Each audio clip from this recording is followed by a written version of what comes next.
This is the absolute perfect weekend for the Arizona Cardinals to witness 4 potential head coaching hires on display during conference championship weekend. Let's discuss.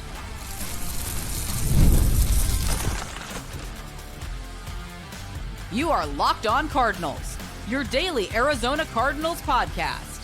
Part of the Locked On Podcast Network, your team every day. Alex Clancy here. Thanks for making Locked On Cardinals your first listen, part of the Locked On Podcast Network, now the #1 sports podcast platform. Listen, going into the weekend, still way more questions than answers. Is Vance Joseph a formality? Are they going to go after a young coordinator?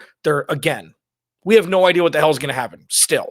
But this is a perfect weekend to check out 4 potential hires under the brightest lights in the best case scenario for the critical thinking the Arizona Cardinals need to be able to use in an effort to find the right person. Of course, a lot is predicated upon who would want to coach here, but we're going to put that to the side and look at, hey, what are we looking for?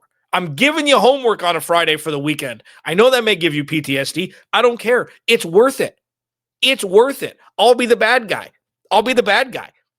Talk about Klint Kubiak last. Okay. Shula, Mike LaFleur in the second segment. So we're doing the NFC last. I need to start with Vance Joseph first because, according to some, he's the leader in the clubhouse as pertaining to who's going to be the next head coach for the Arizona Cardinals. Today's episode of Locked On Cardinals is brought to you by FanDuel. FanDuel is officially in playoff mode every game day during the NFL playoffs. FanDuel is giving customers even more way to get in on the action. Visit FanDuel.com to get started. Regardless of what you like or don't like, what you want to see or don't want to see, at this point, most people that I trust, most people who I talk to, think it's going to be Vance or has a huge lead to the finish line of the next head coach for the Arizona Cardinals. Regardless of if you think, well, it's going to be tough to sell to the fan base, or it's going to be tough to do this, or it's going to be tough to do this. I don't say that in a mocking fashion at all. Like, we have to compartmentalize here regarding what is wanted and what is possible. I know I talked about Sean McDermott a lot, and I still think there's an outside chance he could come here. I know he doesn't. He said he doesn't want to coach a non-competitor, a team that's not in the playoffs. Well, Baltimore's gone, as I mentioned, as we talked about yesterday with Donnie before it happened. The Jesse Minter had the inside track. He got hired. Now there's only one team left that has sniffed any sort of playoff success the last few seasons. And they're not hiring him. So if he wants to coach, he can go be a defensive coordinator with the Chargers if he wants, or he could take a head coaching job because there's one of 32. I digress. We need to compartmentalize here with what you want to see happen and what most likely will. We're going to throw that out today because the NFC and the AFC championship games are catered as such to exactly what will give the Cardinals the most clarity about what a coach is made of during the big game. 2 different ways. One, the NFC, which we'll talk about obviously in the second and third segment. These guys have played each other twice already. They're division foes. They know each other better than anybody, which makes it much more difficult for an offense, Mike LaFleur, Klint Kubiak, and a defense in Shula to be able to outsmart and outwit the opposition. Even more so, Vance Joseph ain't got his quarterback. Vance Joseph is going to be without Bo Nix, obviously. So you've got Jarrett Stidham coming in. He's shown flashes. He's not a guy who shouldn't be in the NFL by any stretch, and they paid him pretty handsomely to be a backup. But that is going to put so much strain on this top-flight Vance Joseph-led defense to be the breadwinner, to not bend, let alone break. So what are we going to be looking for on Sunday on Vance Joseph's defense that is going to lend you to, compare to the Cardinals roster? Okay, so number 1, Pat Surtain. He's one of the best corners in the game. I'm not comparing him to any corner the Arizona Cardinals have. I promise. But with the DB play, he was a DB coach in Miami. I believe that's his bread and butter. This is a Will Johnson, Garrett Williams thing. I think it's safe to say Max Melton is now just fallen out of favor. We'll see if Denzel Burke makes a leap. He was already all rookie last year, which is great. He had a handful of interceptions. Wasn't the reason why they lost games. I mean, there are myriad reasons, and we're not going to talk about that. That's last season, technically. Technically not. But the DB play for me is going to be what I'm going to be watching because it's Stephon Diggs, Kayshon Boutte, Pop Douglas, and they use Hunter Henry a lot. He runs routes like a wide receiver. So it's going to be, okay, the offense probably won't produce much. What can the secondary do to stop Drake May?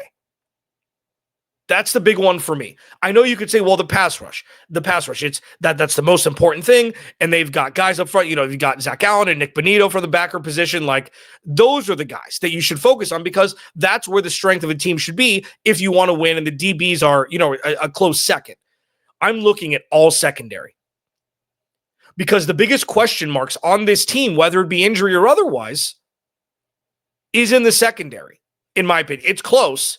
You could say off-ball backer. You could say interior defensive line with injuries, but can Will Johnson and Garrett Williams be the 1-2 punch for the future? And that's what I'll be watching. Can they stop Drake May from throwing all over them? And this was a Denver defense that was lockjaw for, that's not even a thing, is it? Lockjaw was a lockdown defense. During the first 2 months of this season, they kind of tapered off towards the end. They got a little leaky. Couple weeks here and there. They gave up a 30 burger to Josh Allen last week. And you want to see if they can stop a wide receiving core that's not elite. Kayshon Boutte's made great plays this year. He's their deep threat. Stephon Diggs is old, reliable, running the intermediate routes. He's still a great route runner. You want to see if this secondary can save the day for the offense. And that's fantastic for the Cardinals because there's not been more pressure on Vance Joseph to produce than Sunday. Everything is on the line. Everybody's counting them out pretty much. It's like, well, how much are the Patriots going to beat them by? And regardless of if you want Vance Joseph or not to be that next head coach of the Arizona Cardinals, you're going to get to see. It's going to be cut and dry. They were a top 4 defensive penalized team this year, which isn't fantastic. That was from Next Gen Stats, which is fascinating. And then, I tweeted out and there were comments about, that means, highly defensive penalized teams. That means they're the most aggressive ones. I call hooey fish. Shout out Nana. I call hooey fish. Okay. I think that's ridiculous. I think better coach teams are less penalized. So that's not a great look for Vance Joseph. But they're a top tier defense. So going into Sunday, there's less to unpack on this one than there is in the other 2 games because there's going to be coordinators fighting against each other every snap. Vance has got to show up and win the game for that team. And that really benefits the Cardinals because it is such a high wire act that you're going to find out one way or the other if this is a guy that has it to lead the Cardinals to their next step. What that next step is, I don't know. But this is drama television, baby. And Vance Joseph is going to be in the thick of it. Locked On Cardinals, your team every day. Young Rams coordinators. What's all that about? We'll talk about it next. This episode of Locked On Cardinals is brought to you by TurboTax. So listen, it's that time of year, man. I saw some 1099s come through. I know it's time. Tax season doesn't have to take over your life, though. This year, TurboTax is making it easier than ever to just hand things off and move on with your day. With TurboTax full service, you can have your taxes done for you by a trusted local expert, start to finish, without the stress or guesswork. Instead of spending hours trying to figure out forms, you can meet with a local TurboTax expert in person or connect online, and they handle everything from W-2s to self-employed forms and work to get you every deduction that you've got coming for you. You can upload documents, go about your day, and get updates right in the TurboTax app. It's a huge time saver and gives real peace of mind knowing an expert is handling it. So for a limited time, you can have your taxes done by a local TurboTax expert for just $150 all in if a TurboTax expert didn't file for you last year, just filed by February 28th. So again, if you didn't have a TurboTax expert file for you last year, you can have a TurboTax expert file for you this year for just $150 all in. Take taxes off your plate and get back to your life. Visit TurboTax.com to book your appointment today. This episode of Locked On Cardinals is also brought to you by Game Time app. So NFL season winding down, man. It's winding down. There's a couple games left. NBA's in full swing, and there's nothing like being at the game. Crowd noise, energy, cheering alongside other fans. Watching at home is great, but being at the stadium hits different. And the frustrating part has always been getting tickets, waiting in queues, dealing with logins, watching prices skyrocket right at checkout. And that's why the Game Time app gives the advantage back to the fans. It's the hack for unlocking amazing NFL tickets and experiences in just a few taps. I just pulled up because I wanted to check out the prices for NFL games. For the Seattle Rams game, I pulled it up, and there are options everywhere. Different price points, obviously a little bit elevated because the NFC Championship game. But say you want to go to the game, you click on the section and row with the price point, and it gives you a panoramic view of the seat before you buy the tickets. It takes all the guesswork out of buying tickets. And I really like that fees are, up front. So the price you see is the price you're going to pay. Take that guesswork out of buying NFL tickets with Game Time. Download the Game Time app, create an account, use code LOCKEDONNFL. That's LOCKEDON NFL for $20 off your first purchase. Terms do apply. Again, create an account and redeem code LOCKEDONNFL for $20 off. Download the Game Time app today and get back to being there live.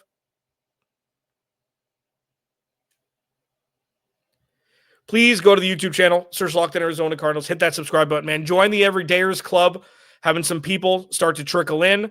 Ad-free content, members-only Discord, other perks.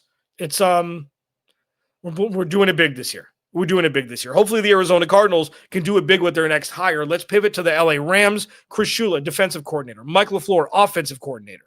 What are we looking at from these guys as pertaining directly to the Arizona Cardinals? Let's start with defense first so we can have defense in the first half, offense in the second half of this show. Chris Shula is a hot name, okay? Just like Jesse Minter's a hot name. And while maligned for me are defensive coordinators coming out of the Sean McVay tree of late, Raheem Morris and Brandon Staley, to name a couple that didn't – Raheem Morris didn't fail. I mean, he went 8-9 2 years in a row, but, Brandon Staley – ruined a handful of Justin Herbert's careers, and his defense was terrible with how much talent there was over with the Chargers. For me, this is going to be the defensive front. Okay, it's the DBs with Vance Joseph. It's a defensive front here. It's Byron Young. It's Jared Verse. It's Braden Fisk. It's Kobe Turner. It's guys like that, because what the Rams have struggled with at times this year is getting pressure on the quarterback. I talked about it with both crossovers with Locked On Rams because they were both after the bye. They were struggling to get pressure on the quarterback. What we saw last week was not that.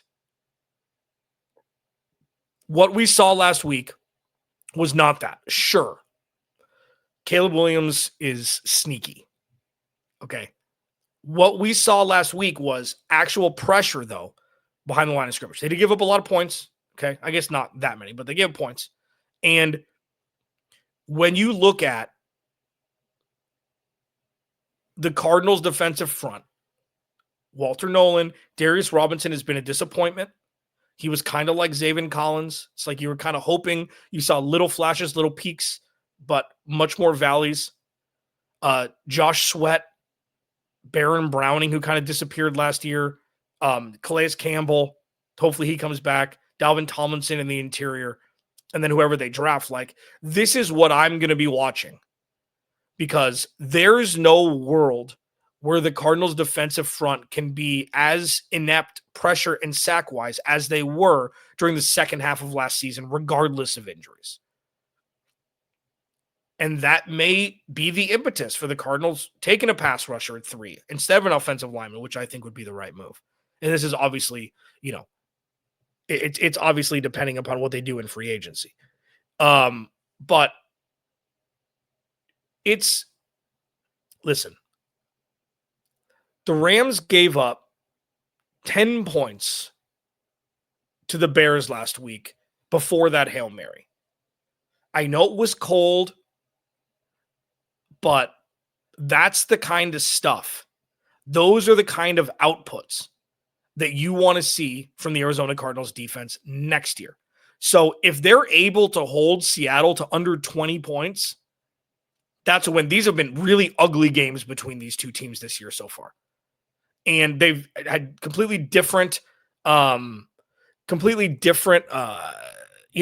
final scores and stuff, but they've been weird games this year. And so it was overtime 38-37 Seahawks on the 18th, and the Rams won 21-19 in the middle of November. So obviously 3 points deciding 2 games. If they're able to keep the Rams or the Seahawks under 20 points, that's a big thing for Cardinals fans, and the Cardinals themselves, I guess most importantly, to keep an eye on. Because regardless of Zach Charbonnet being out, they still have JSN, Kenneth Walker. They've got a good offensive line. And, AJ Barner, Rashid Shaheed's there now. Like, they've got dudes. So if they can hold them under 20 points, that is a big boy showing by Chris Shula. Now, with Mike LaFleur, although for me, even though, many like him, and Donnie loved him. Donnie Drew in Sports Illustrated, writer for the Cardinals, who I had on yesterday. Check it out. He loves Mike LaFleur. He thinks he should be the one seed or close to it. And I can't get behind blindly a guy who hasn't been the sole play caller for an offense. Kyle Shanahan called plays and Sean McVay calls the plays. So it's like, what does an offensive coordinator do snap to snap if he's not calling the plays? I know that he has insight into the plays. He gives input, all of that stuff. I understand it. But for me, this is a little cloudier. It's like, oh, that was a great play call. Was that Mike LaFleur or was that Sean McVay?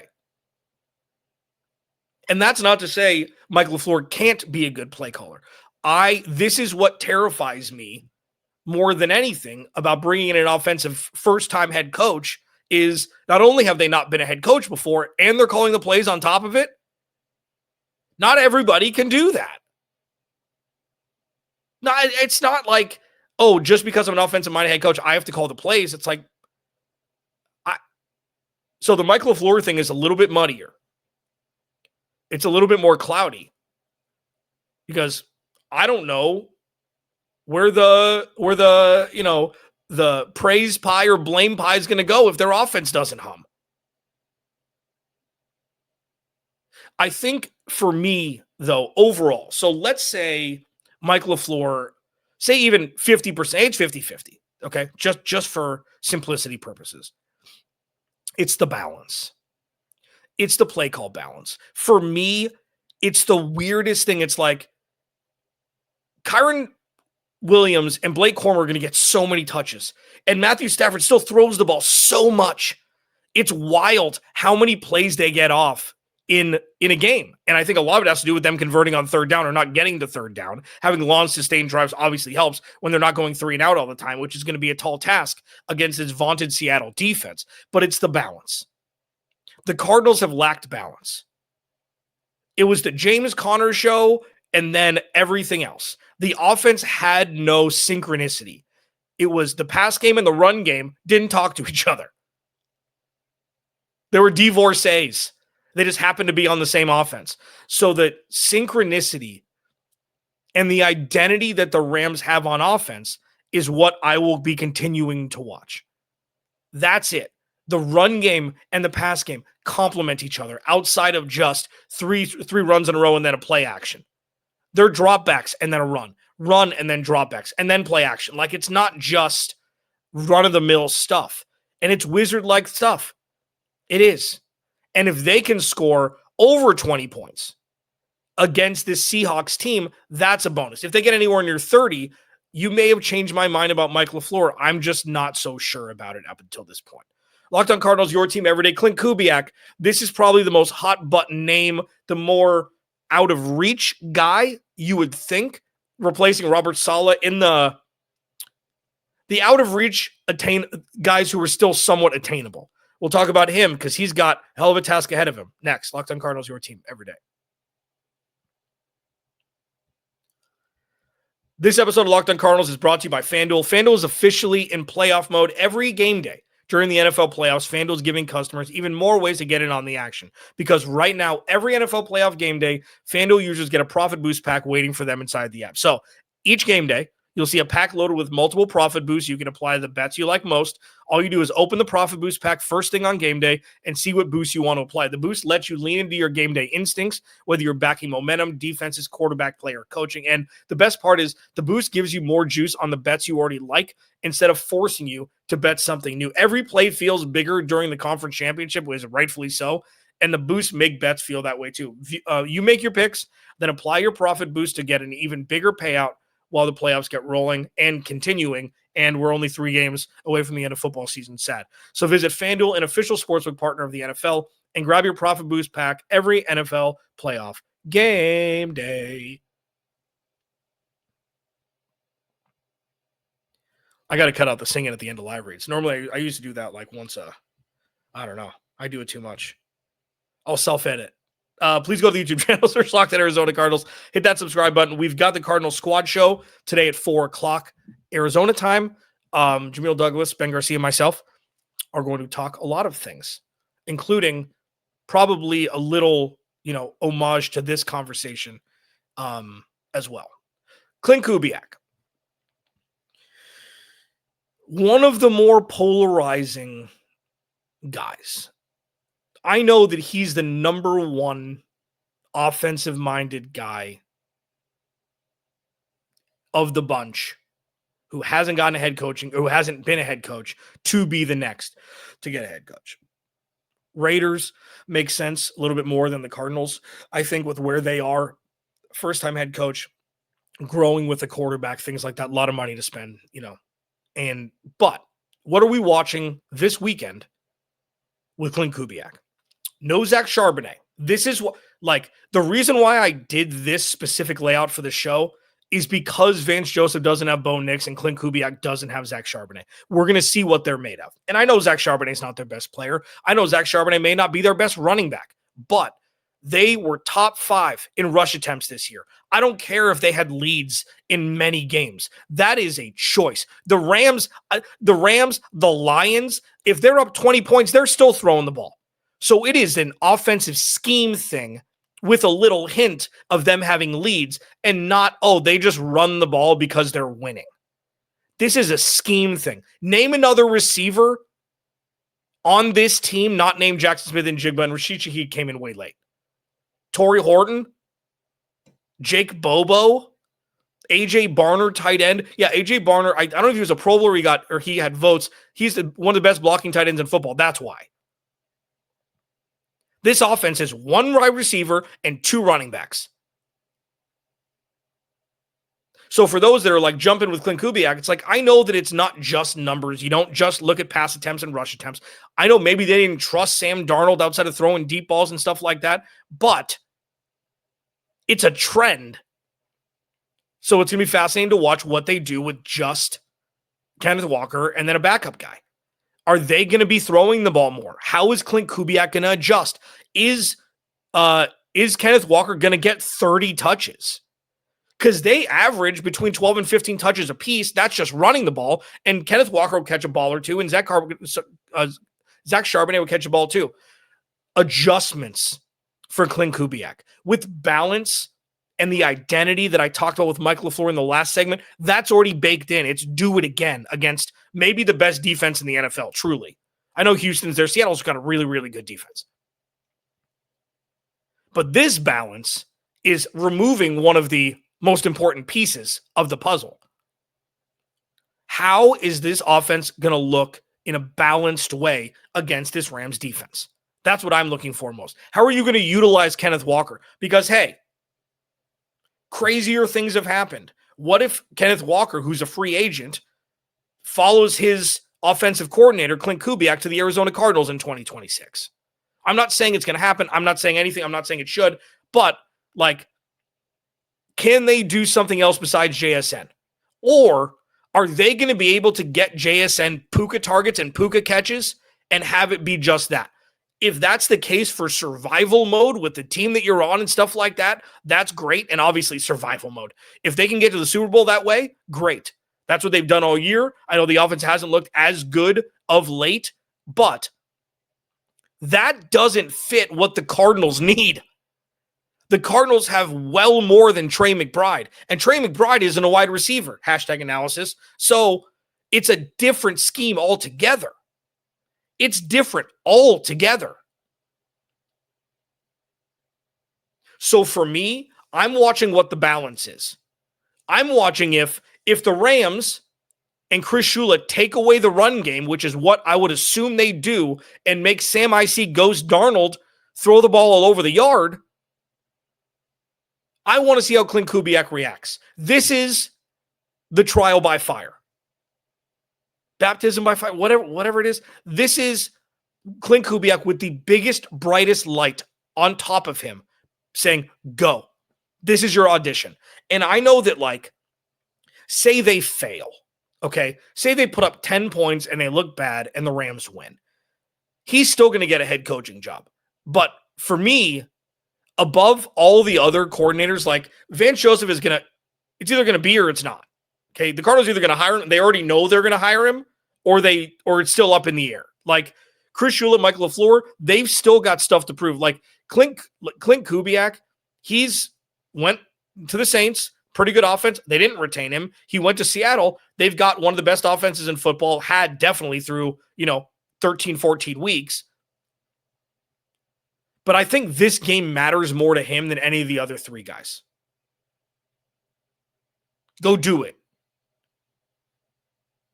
And if you can do it with Sam Darnold and make a Super Bowl with Sam Darnold, and I'm not knocking Sam Darnold. I mean, dude, the dude was a journeyman for the first 4. He couldn't get a job. And then he went to the Kevin O'Connell School of Quarterbacking. And now he's, turned over his second wind in his career. But still, if you make a Super Bowl and you score over 20 points, 25 points against the Rams defense, you do it without Zach Charbonnet. So you completely have to change your game plan. That is a huge green check mark next to Klint Kubiak's name. I'm still not saying he'd be the best option for the Cardinals. I'm not saying that any of these guys would want to coach the Cardinals outside of Vance Joseph. I don't even know, we don't know anything yet. What I do know is these 2 games on Sunday are very important for the Cardinals as pertaining to 4 candidates that they could potentially hire. Every single one of these 4 guys has something to prove on Sunday. And they're all in precarious situations, which puts them a little, not in a vacuum easy street to have to do it. Vance Joseph, no quarterback. Chris Shula, division rival, 3rd time playing them, 3-point differential, first 2 games. Michael LaFleur, same thing. Klint Kubiak, no Zach Charbonnet, expected to win, 1 big wide receiver, and that's it in the pass game. So, you able to adjust, to balance, to get a win? We'll be watching. Alex Clancy, Locked On Cardinals. Remember, without you, there is no me. I will talk to you. The Cardinal Squad Show at 4 o'clock today, and then on Monday.